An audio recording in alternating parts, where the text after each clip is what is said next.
جن سادے کی آدمزادی سے بے لوث محبت کی داستاں۔ چچی ہانی کہاں ہے؟ حسن پرجوش سین کے گھر داخل ہوا۔ سامنے ہی لان میں چیئر پر بیٹھی چائے کی چسکیاں لیتی مہرالنساء کو دیکھا تو انہیں مخاطب کر گیا۔ ارے حسن، تم آؤ بیٹھو، چائے پیو گے؟ ہانیہ اپنے روم میں ہے، اسے چائے کی آفر کرتے ہوئے مہرالنساء نے اس کی بات کا جواب دیا۔ نہیں چچی شکریہ، مجھے ہانیہ سے کچھ ضروری بات کرنی تھی، میں بس ابھی آیا اس سے مل کے۔ حسن کا چہرہ کسی انجانی خوشی سے چمک رہا تھا۔ مہرالنساء قدرے حیران ہوئی اور اس کے اس ایکسائٹمنٹ پر مسکرا دی۔ حسن تیز قدموں سے اندر کی جانب بڑھ گیا۔ ہانیہ کے دروازے کے سامنے رک کر اس نے اپنا پھولا ہوا سانس درست کیا، ایک ہاتھ میں پکڑا گفٹ کمر کے پیچھے چھپایا اور لبوں پر دھیمی سی مسکراہٹ لیے دروازے پر دستک دی۔ پہلی دستک پر کوئی آواز سنائی نہ دی، اندر سے اجازت میں نہ دی گئی۔ ہانیہ، حسن نے اسے پکارتے ہوئے دوبارہ دستک دی، لیکن کوئی جواب نہیں دیا گیا۔ حسن نے قدرے حیران ہو کر دروازے کا ہینڈل گھمایا، دروازہ کھلتا چلا گیا۔ اس نے نظریں ادھر ادھر گھمائیں، گمان تھا کہ شاید وہ واش روم میں ہوگی، تبھی جواب نہیں دیا۔ لیکن حسن کو حیرت کا جھٹکا لگا جب ہانیہ کو بیڈ پر ہی آلتی پالتی مارے بیٹھے دیکھا۔ ہانی، کیا ہوا یار؟ دستک بھی دی میں نے، آواز بھی، لیکن کوئی جواب کیوں نہیں دیا تم نے؟ وہ تھوڑا پریشان سا ہو گیا۔ پچھلے کچھ عرصے سے ہانیہ کا رویہ بہت عجیب سا ہو گیا تھا،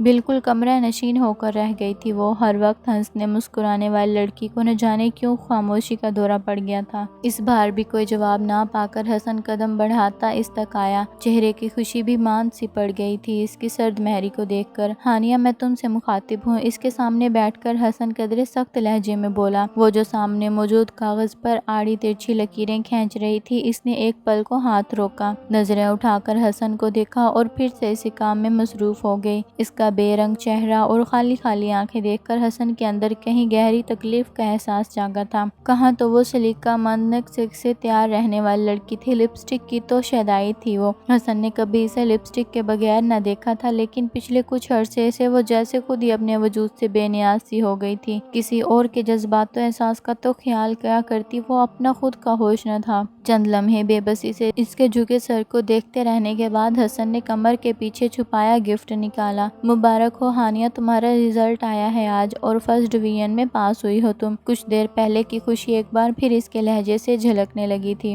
ہانیہ نے پینسل روکی، اس کے بڑھائے گئے گفٹ کو دیکھا، پھر گہرا سانس بھرتے ہوئے وہ گفٹ تھام کر بغیر اسے دیکھے سائڈ ٹیبل پر رکھ دیا۔ حسن جو یہ توقع کر رہا تھا کہ وہ خوشی سے پاگل ہو جائے گی، چیخ اٹھے گی، فوراً گفٹ کھول کر دیکھے گی، سارے گھر والوں کو جا کر یہ خوشخبری سنائے گی، اس کا ایسا سرد و سپاٹ سا رویہ نہ جانے کیوں اسے الجھن میں مبتلا کر گیا۔ ہانیہ، کیا ہوا ہے یار؟ تم ایسی روکھی پھیکی سی کیوں ہو گئی ہو؟ مجھ سے ناراضگی ہے کوئی؟ وہ پہلے بھی کئی بار کوشش کر چکا تھا اس کے اس رویے کی وجہ ڈھونڈنے کی، اپنی کوئی غلطی، کوئی کوتاہی تلاش کرنے کی، لیکن لاکھ کوششوں کے باوجود اسے اپنی کوئی غلطی یاد نہ آئی جس پر ہانیہ خفا ہو سکتی۔ میں نے کیا کیا ہے؟ حسن کے شکوہ کرنے پر بالآخر ہانیہ نے زبان کھولی۔ یہ تو میں پوچھنا چاہ رہا ہوں کہ میں نے کیا کیا ہے؟ تم مجھ سے ٹھیک طرح بات نہیں کرتی، اب میرے ساتھ کہیں باہر نہیں جاتی، ہمارے گھر نہیں آتی، کوئی ہنسی مذاق نہیں، کوئی شور شرابہ نہیں، کوئی شوخی شرارت نہیں، اور تو اور اتنی بڑی خوشخبری سنانے میں آج تمہیں جانتی بھی ہو ابھی تک کسی اور کو اس بارے میں نہیں بتایا میں نے کہ پہلے تمہیں ہی بتاؤں گا۔ ایک اور بھی گڈ نیوز تھی میرے پاس، لیکن تم نے اپنے پاس ہونے پر ہی کوئی ری ایکشن نہیں دیا تو دوسری نیوز پر کیا کہو گی؟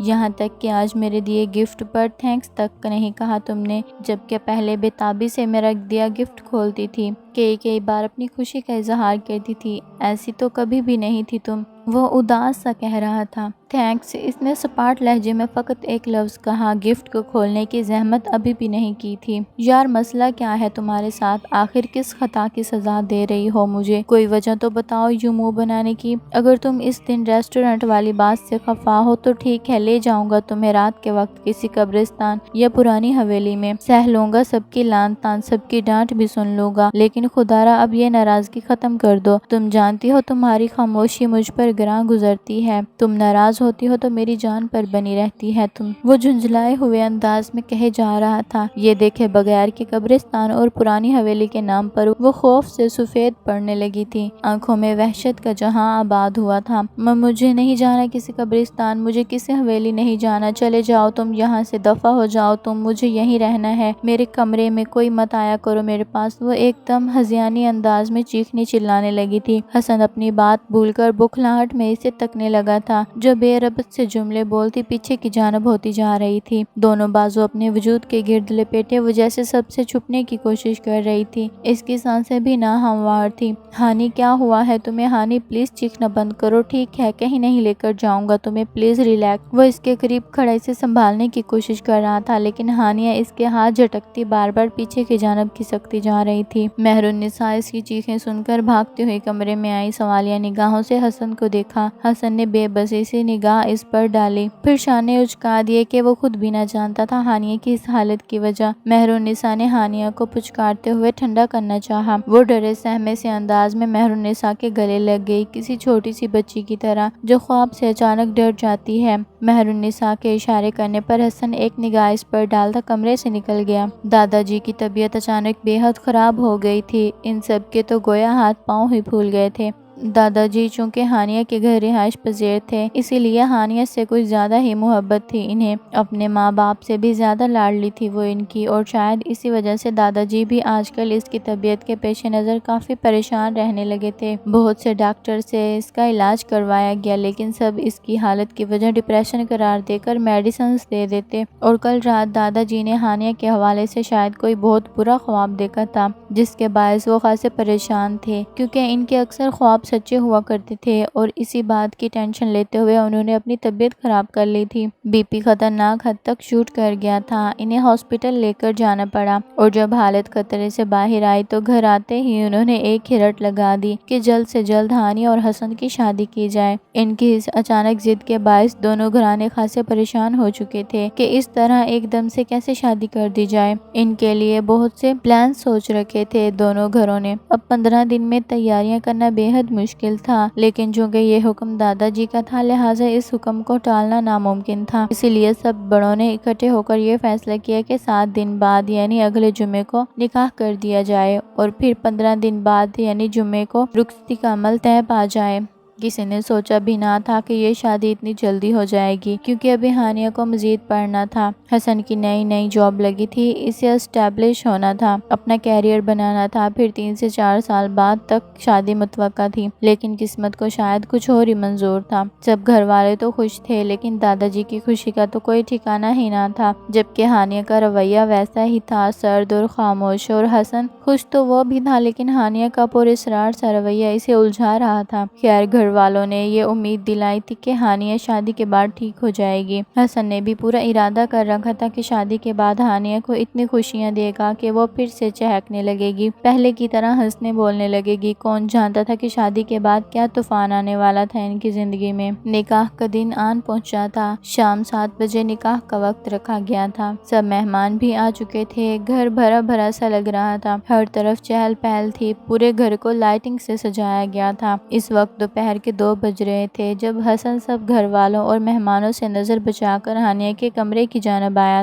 امکان تھا کہ اس وقت ہانیہ کے کمرے میں اس کے سوا کوئی نہیں ہوگا۔ حسن نکاح سے پہلے ایک بار اس سے پوچھ کر اس کی رضامندی جاننا چاہتا تھا، بے شک یہ رشتہ پہلے ان دونوں کی مرضی سے ہی طے ہوا تھا، لیکن اب ہانیہ کے رویے سے الجھ کر وہ یہ سمجھنے لگا تھا کہ کہیں ہانیہ کسی اور میں تو انٹرسٹڈ نہیں، اس رشتے پر اور اس شادی پر اس نے بہت زیادہ خوشی کا اظہار نہیں کیا تھا، اور اسی بات نے حسن کو یہ سب سوچنے پر مجبور کیا تھا۔ بہرحال وہ ایک بار ہانیہ سے اس کی مرضی پوچھنا چاہ رہا تھا۔ اگر واقعہ ایسی کوئی بات تھی تو حسن خود گھر والوں کے سامنے اس شادی سے انکار کرنے کا ارادہ کر چکا تھا کہ ہانیہ کی رضا کے بغیر اسے حاصل کرنے کی کوئی خواہش نہ تھی حسن کو۔ دروازے پر دستک دیتا وہ اندر داخل ہوا تو ہانیہ کو ڈریسنگ ٹیبل کے سامنے بیٹھا پایا۔ وہ دروازہ بند کرتا دھیمے قدموں سے چلتا اس کی پشت پر آ کھڑا ہوا، ایک نظر ڈریسنگ ٹیبل پر بکھری چیزوں کو دیکھا جن میں ہانیہ کا نکاح کا جوڑا، جیولری، سینڈلز وغیرہ تھے،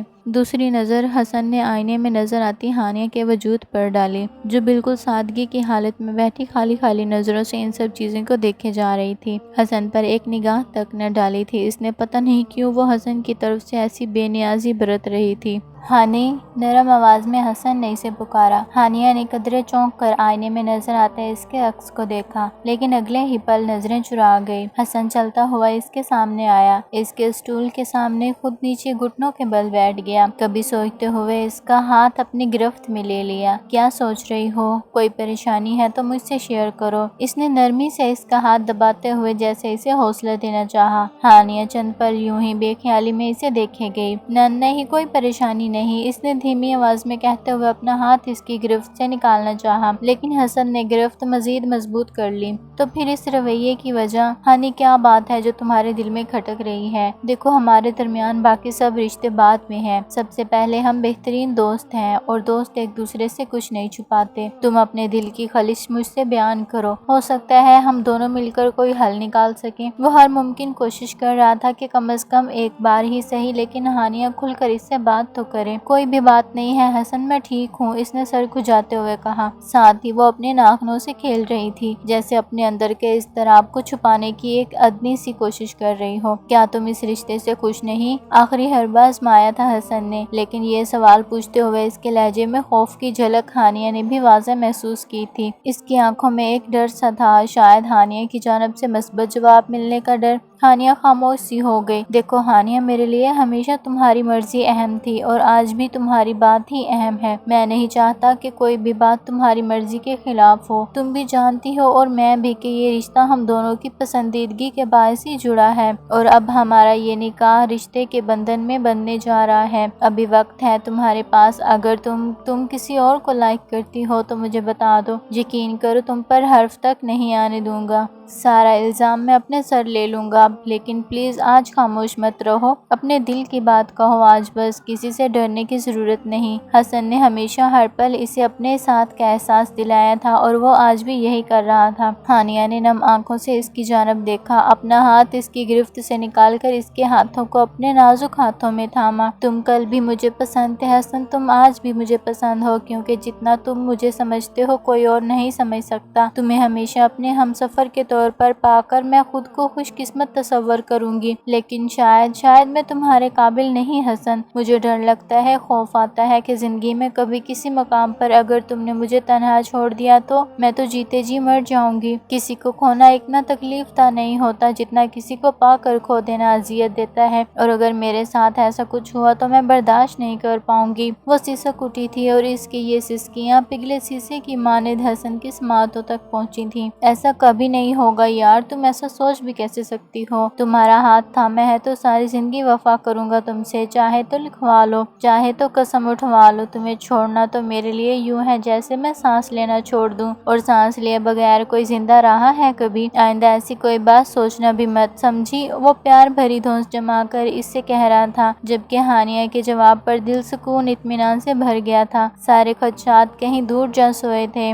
حسن بھائی، آپ کو چاہے ساری رات بھی یہاں کھڑا رکھنا پڑے ہم رکھیں گے، لیکن جب تک آپ ہماری ڈیمانڈ پوری نہیں کر دیتے تب تک ہم آپ کو ہانیہ سے ملنے نہیں دیں گے بس۔ ہانیہ کی خالہ کی بیٹی کومل نے باقاعدہ بازو لمبا کر کے اس کا راستہ روکا ہوا تھا۔ یار ابھی شادی کہاں ہوئی ہے ہماری، صرف نکاح ہی تو ہوا ہے، یہ سارے چونچلے اور یہ نیک وغیرہ کے چکر اگلے ہفتے شادی پر پورے کر لینا نا، اس کا دیدار تو کر لینے دو ایک بار ظالموں۔ ہانیہ کے کمرے کے دروازے کے سامنے کھڑی اس پوری پلاٹون کو حسن نے رحم طلب نظروں سے دیکھا، ساتھ ہی بے بس نگاہوں سے دروازے کی طرف بھی، جس کے پیچھے وہ دشمن جان موجود تھی۔ حسن بے چین ہو رہا تھا اسے نکاح کے جوڑے میں دیکھنے کے لیے۔ نہیں نہیں، بالکل نہیں، آپ نے ان کے جملہ حقوق تو آج ہی اپنے نام محفوظ کروائے نا، تو آج بھی ہمارا نیک بنتا ہے۔ آج تو آپ کی پتلی حالت دیکھ کر ڈیمانڈ کم رکھی ہم نے، رخصتی کے دن تو اچھی خاصی رقم وصول کریں گے آپ سے۔ کیوں لڑکیوں؟ کومل کچھ زیادہ ہی اچھل رہی تھی، سب لڑکیوں نے اس کی ہاں میں ہاں ملائی۔ آخر کچھ دیر بحث کے بعد حسن نے ان کی ڈیمانڈ پوری کرتے ہوئے 30,000 روپے ان کی ہتھیلی پر رکھے، تب کہیں جا کر ہانیہ سے ملنے کی اجازت نصیب ہوئی۔ وہ مسرور سا دلکش مسکراہٹ لبوں پر سجائے کمرے کا دروازہ کھول کر اندر داخل ہوا۔ بے تاب نگاہوں نے اسے تلاشنے کی چاہ کی، لیکن وہ دکھائی نہ دی کہیں۔ ہانیہ، اس نے محبت بھرے لہجے میں پکارا، تبھی باتھ روم سے کچھ کھٹ پٹ کی آوازیں سنائی سنائی دی، ساتھ ہی چند سسکیاں۔ وہ حیران ہوتا باتھ روم کی جانب بڑھا، دروازے کے قریب پہنچا تو جیسے سکتہ زدہ ہو گیا، قدموں تلے سے زمین کھسک گئی تھی۔ سامنے ہانیہ ایک ہاتھ میں تیز دھار چھری پکڑے اپنے دائیں ہاتھ پر چھریاں چلاتے ہوئے خود کو زخمی کر رہی تھی۔ اس کے منہ سے سسکیاں برآمد ہو رہی تھیں، لیکن آنکھوں میں جنون اور چہرے پر نہ جانے کیسی عجیب سی چمک تھی۔ لبوں پر پراسرار مسکراہٹ نے ڈیرا ڈال رکھا تھا۔ حسن نے ہوش میں آتے ہی آگے بڑھ کر تیزی سے اس کے ہاتھ سے چھری چھین کر زمین پر پھینکی اور جلدی سے اس کا ہاتھ تھام کر زخم دیکھا۔ ہاتھ پر ان گنت زخم تھے جن سے خون بہتا زمین پر گر رہا تھا۔ پریشانی کے عالم میں حسن نے دیوار گیر شیشے کی طرف دھیان ہی نہ دیا جس پر خون کے چھینٹوں سے ہی لکھا تھا You plus me